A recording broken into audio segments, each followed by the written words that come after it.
السلام علیکم، welcome in Basit medicine care.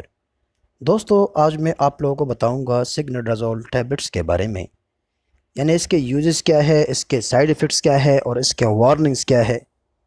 تو اس سب کے بارے میں مکمل معلومات حاصل کرنے کے لیے اس ویڈیو کو لاسٹ تک دیکھیں تاکہ آپ بہتر سمجھ سکیں۔ سگنیڈازول کا استعمال خواتین میں بیکٹیریل ویگنوسس یعنی اندام نہانی میں نقصان دہ بیکٹیریا کے اضافے سے ہونے والا ایک انفیکشن کے علاج کے لیے کیا جاتا ہے۔ سیکنیڈازول ادویات کے ایک طبقے سے ہیں جسے نائٹرومیڈازول اینٹی مائکروبیلز کہا جاتا ہے۔ یہ بیکٹیریا کی افزائش کو روک کر کام کرتا ہے۔ اینٹی بائیوٹکس سردی، فلو اور دیگر یعنی نزلہ، زکام اور وائرل انفیکشن میں کام نہیں کرتا۔ جب ضرورت نہ ہو تو اینٹی بائیوٹک کا استعمال آپ کے بعد میں انفیکشن ہونے کا خطرہ بڑھاتا ہے، اس لیے ضرورت نہ ہونے کی صورت میں اینٹی بائیوٹک کا استعمال کبھی بھی نہ کریں۔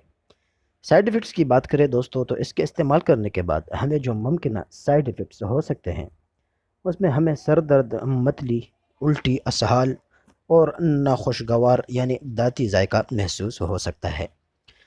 دوستو، یہ آپ کو 5 گرام، 1 گرام اور 500 mg کے گرام میں مارکیٹ میں اویلیبل ہے، اور یہ آپ کو مختلف برانڈز کے نام سے مل سکتا ہے۔ وارننگز کی بات کریں تو جو خواتین بچوں کو دودھ پلانے والی ہے یا جو خواتین حاملہ ہونے کا ارادہ رکھتی ہے یا آلریڈی پریگننٹ ہے، تو وہ خواتین اس کا استعمال ڈاکٹر کے پرمیشن کے بغیر کبھی بھی نہ کریں۔ کوئی بھی میڈیسن ہو دوستو، ڈاکٹر کے پرمیشن کے بغیر کبھی بھی استعمال نہ کریں۔